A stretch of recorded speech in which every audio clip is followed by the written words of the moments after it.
We've said this before every Easter. I love Easter, but I genuinely believe that it's Easter every day.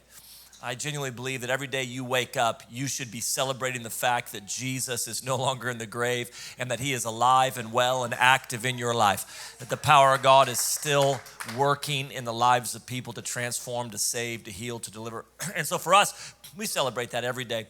But there is something just significant and special as we get together as a family on Easter and just celebrate that fact. Romans chapter 8, I want to read this passage. Romans chapter 8. It'll be up on the screen if you don't have your Bible. But Romans chapter 8, verse 31, Paul, who's writing to the church in Rome, he says this, "What then shall we say in response to these things? If God is for us, who can be against us?" Can I just stop there for a minute? Last night, when I was finishing up some prep and reading this passage again, as I read that, I just thought, do you know what? Some of you in this room, you're here for this phrase right now. This is the word of the Lord for you. If you get nothing else today, here's the word of the Lord. If God is for you, who can be against you? I don't know what you have coming at you. I don't know what kind of pressure you're experiencing. I don't know what kind of attacks are coming at you. But hear me on this. None of them compare to the fact that God is for you. And God's for you, therefore nothing will be able to defeat you and be victorious over you. And I feel like some of you in this room, you're here this morning for this one thing, to hear this. If God is for you, then who can be against you? But he says this in verse 32, which is the verse we're going to focus on. It says, "He who did not spare his own son, but gave him up for us all, how will he not also, along with him, graciously give us all things? He who did not spare his own son, but gave him up for us all, how will he not also, along with him, graciously give us all things?" I love how the Message translates it. It says this, "So what do you think? With God on our side like this, how can we lose? If God didn't hesitate to put everything on the line for us, embracing our condition and exposing himself to the worst by sending his own son, listen to this, is there anything else he wouldn't gladly and freely do for us?" Is there anything else he wouldn't gladly and freely do for us? I grew up in a good home. I was loved, supported. My parents came to every game I ever played in, and they were my biggest fans. One of the unique parts of my childhood was I didn't grow up with grandparents, just because of the nature of some family dynamics in my parents' life. I just didn't grow up with grandparents, and I didn't know anything different. I didn't feel as a kid that I was missing out on something. I just didn't even know what it was like, but didn't grow up with grandparents. They were not part of my weekly life, daily life, holiday life. They weren't a part of it. I think I saw one when I was 5, one when I was 8, maybe one when I was 10. They just weren't a part of my life. But when I met CJ at 19 years old, I kind of got introduced to a family where grandparents are a really big deal. Like, in order to really understand CJ, you would have to kind of know her grandparents. To really understand the woman that she is, you'd have to know her grandmas, because they were such a huge influencing, shaping force in her life.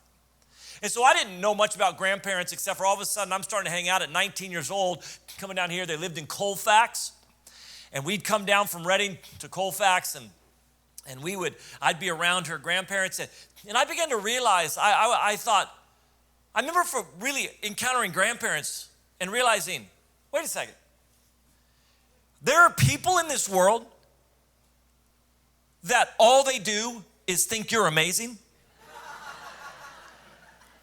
There are people in this world that forgot what the word no means and just want to say yes to everything. There are people in this world that anytime you come around, that you just have their full attention, and like these people exist? What? I remember going is this what I was missing as a kid with grandparents? And just this thought that grandparents are just yes, yes, yes, want to give. I mean, it is amazing. My CJ's sister, my sister-in-law, my brother-in-law, they're starting to have grandkids. And it's amazing to see what's happening with them. It's literally like they don't know what the word no means. It just left their vocabulary. It's just you want to go do that? I want to go with you. Let's do that. You can have this. And it's his grandparents. And I remember at 19, 20, 21, we started coming down here. And I started kind of going, you know what, you got grandparents. I'm going to start like figuring out if I can kind of like just wedge my way into your grandparents. So we'd be driving down from Redding. She lived in, one of CJ's grandmas, she lived in Weimar, just outside Auburn. So we'd be on I-5 driving from Redding. And right as we're getting on to 80, I would call Grandma. Intentionally. I'd say, Grandma, we're just getting off the 5, getting onto the 80. We're going to be at your house pretty soon. And then I would say this, we're going to swing through a drive-thru and pick something up to eat. And immediately she would say, no, you are not. I will have a meal ready for you when you get here. Okay, I guess, if that's what you want. Ask CJ, every time we get off the freeway on 80, I said, let's call your grandma, and I'd throw out there, hey, we're thinking about swinging by drive-through. You will not. And by the time we got off of 5 to her house in Weimar, full-blown meal, laid out when I walked in the door, on the table, the whole meal laid out. And then I began to like just really experience grandparents. Like I'm 20 years old, and grandma comes from this like cowboy rodeo family, and then she's a grandma. So her house was just full of knickknacks. I mean, it's just all knickknacks, and it's all like cowboy knickknacks. So it's the ceramic cowboy boot, and it's the picture of the cowboy, and it's stuff hanging, and the horseshoes. Like, this was her living room. It was neat and orderly, just knick-knacky, and all cowboy. And I remember sitting in her living room, surrounded by cowboy knickknacks, and she would come in and be like, do you want some ice cream? And I'm like, oh, you don't have to do that. That's okay. 60 seconds later, ice cream. I'd be like, no, that's okay. Like, she wouldn't even hear it. Like, I don't even know why she asked me. She'd bring it.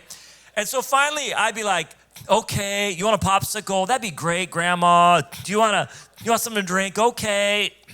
Finally, my wife, a couple visits in, she just leaned over and goes, Benny, knock it off. Go get your drinks for yourself. Go get your own ice cream. Stop making Grandma get that. And I just like, CJ, I'm redeeming my childhood right now. I'm making up for all the lost years in my life, all right? Thank you, Grandma. Like, this was it right there. like you want a fudge-sickle? Okay. Like 20 years old, grown up. But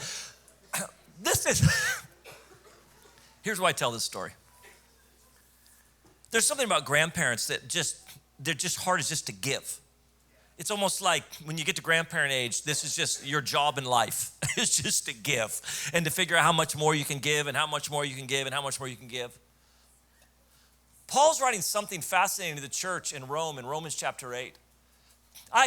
In comparison to this thing, I don't want to act like somehow, God's Santa Claus. He can pop up in his lap and ask whatever you want, whenever you want. And like God's a holy God. There's things that he requires. He wants us to repent of our sins. But Paul makes this amazing statement where he says, listen, Romans.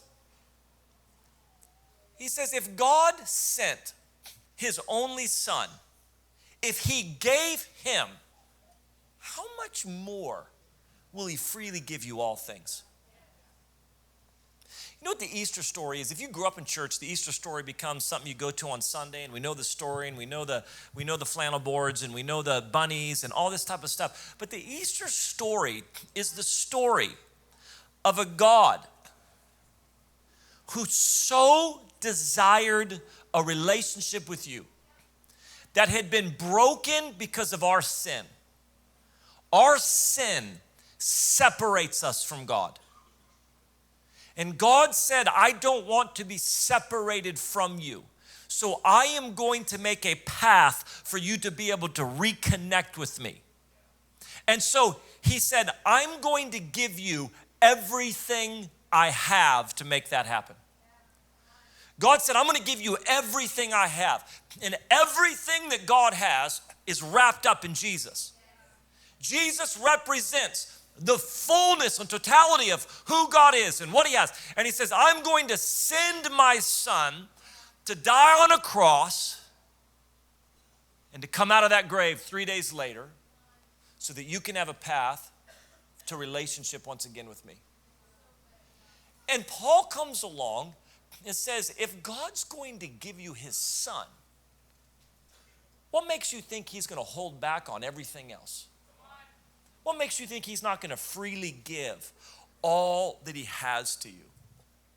Paul's trying to say, listen, like those grandparents, God is a giver. His heart is to give. And he didn't stop giving 2,000 years ago. He continues to give and continues to give and continues to give. And when we don't know how to receive, Paul goes, why would you not receive? He gave you a son. Why not just receive everything else he's wanting to give you? God's not a stingy God. Anybody have that stingy friend or spouse? You know the one where you ask them for something and they're trying to figure out what's the least amount they can give to you? In the movie theater, they've got a box of Milk Duds and you say, hey, can I have some Milk Duds? And they give you one.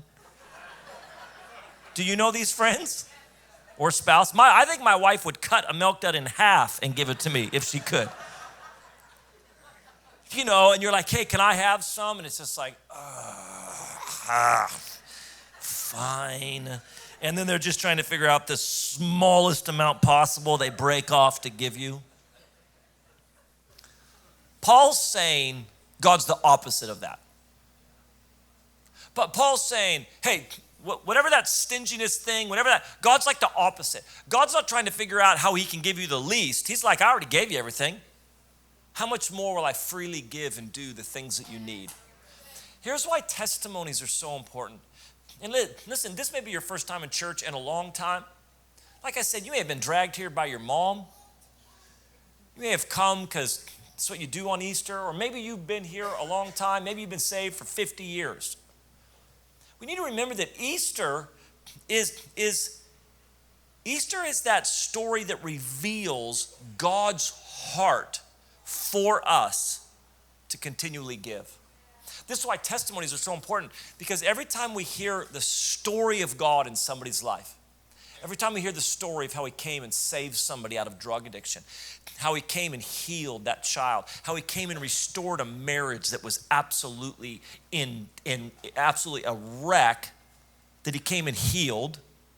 Every time we hear those stories, two things are happening. One is this: it's revealing God's heart to you. He's saying, listen, I gave my son.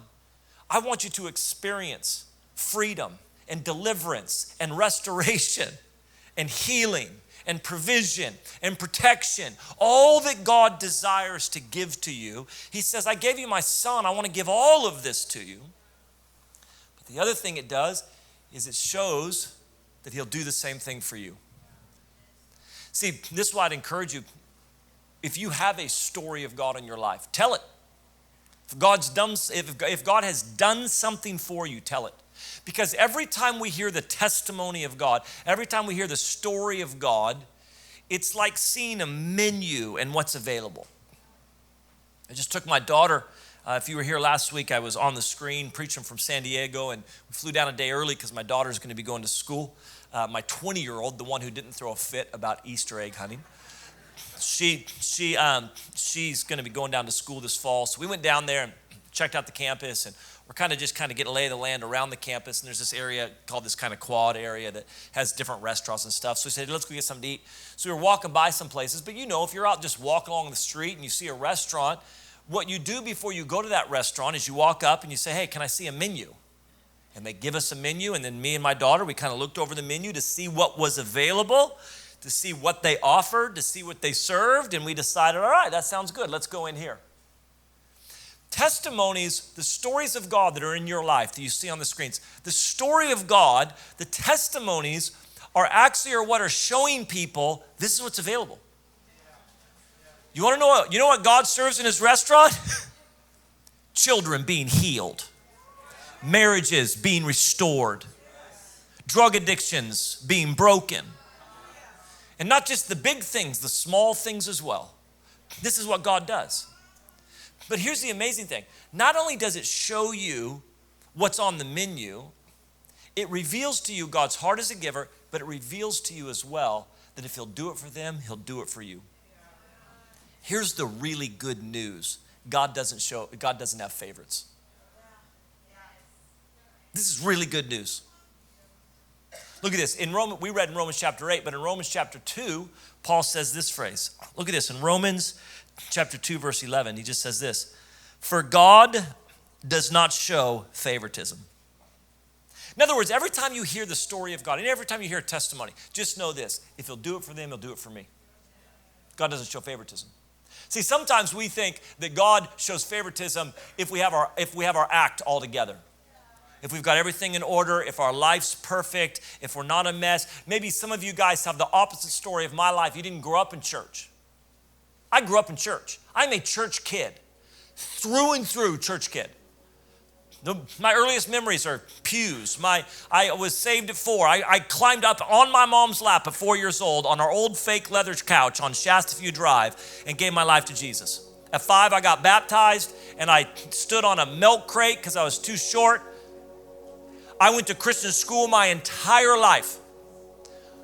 Preschool through college, all Christian. I've gone to 2 secular classes my entire life. Junior college, a tennis class and a music class. That's the extent of my secular education. And now I'm paid to be a Christian. Now I show up to church every Sunday.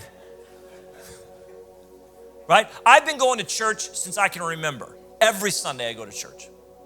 And sometimes we think, well, God will kind of do something for you if you go to church every Sunday. God will do something for you if you got your act together. Like my life's different, Banning.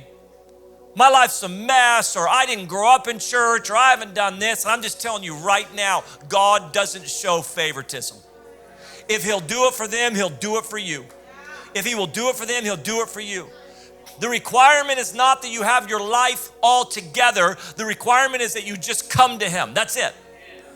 This is why the Easter story is one big statement that says you can come to God.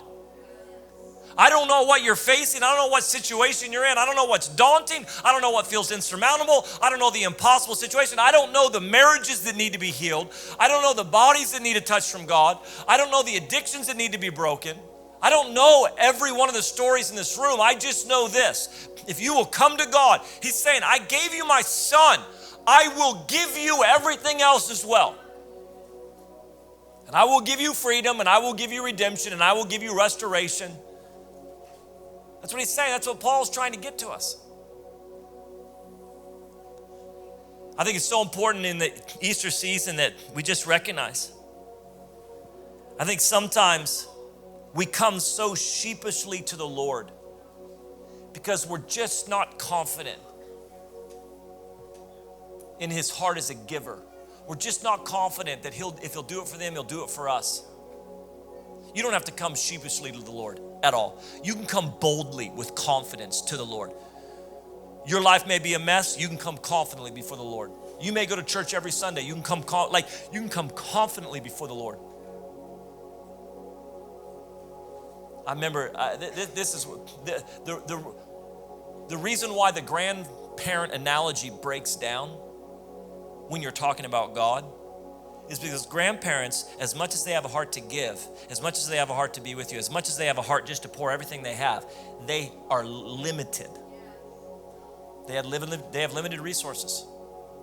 They have limited power. But God is limitless. See, you're going to a God who not only has a heart for you and wants to give, he already gave you a son. What more would he be holding back? What good things would God hold back from you if he already gave you a son?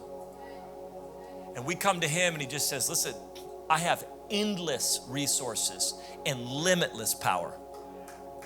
It's why sometimes, man, there's this religious thing that lands on people sometimes where we come sheepishly to God because we think he's busy. Because we think, I don't want to bother him with my request. As if he's up there going, listen, I'm trying to solve world hunger. I'm trying to solve world peace. I'm trying to, figure out cancer. And we're like, hey, God, if you could. And God says, listen, I am limitless in my power. I have endless resources.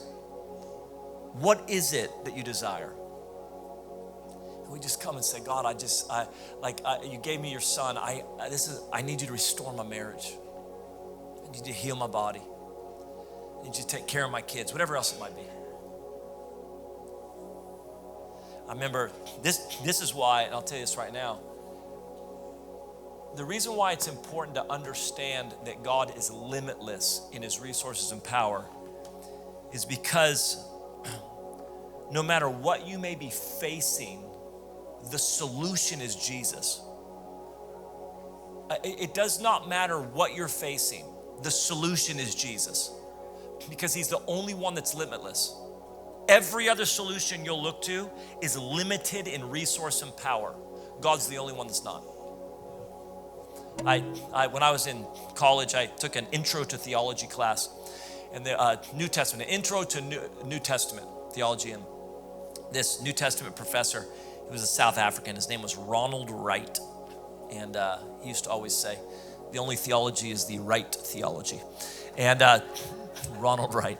And he, professors, they're kind of smart and a little quirky and sometimes a little witty and snarky, So he was leaving the grocery store one time, and he looked over and he saw in the parking lot on a bumper sticker, he saw just this statement, Jesus is the answer. And as he was looking at that, the lady who owned the car, just some mom, there with her groceries, was coming out, and it was her car, and she popped the trunk and she was putting groceries in. And so the Professor Wright, wanting to kind of, be witty, came up and said, "Excuse me, what's the question?" And she just paused and said, I'm sorry, what? He said, "Well, what's the question?" She goes, I don't know what you mean. And he goes, "Well, your bumper sticker says that Jesus is the answer. What's the question?" She just turned to him in that parking lot in the grocery store and she said, "Mister, I don't care what the question is. Jesus is still the answer." That's what she told him. And I think, oh, you couldn't be more right. You want to know why? Because Jesus is the only one with all power. He's the only one. He's the only one that loves you, is a giver, and has all power. And that's why we confidently come. That's why Easter should be the story that just says, God gave you his son. He's not going to withhold anything from you. He wants to release all that he has into your life. If you will come to him, and just say, God, I need you. This is a prayer that we should be praying way more often. God, I need you. I need you, God.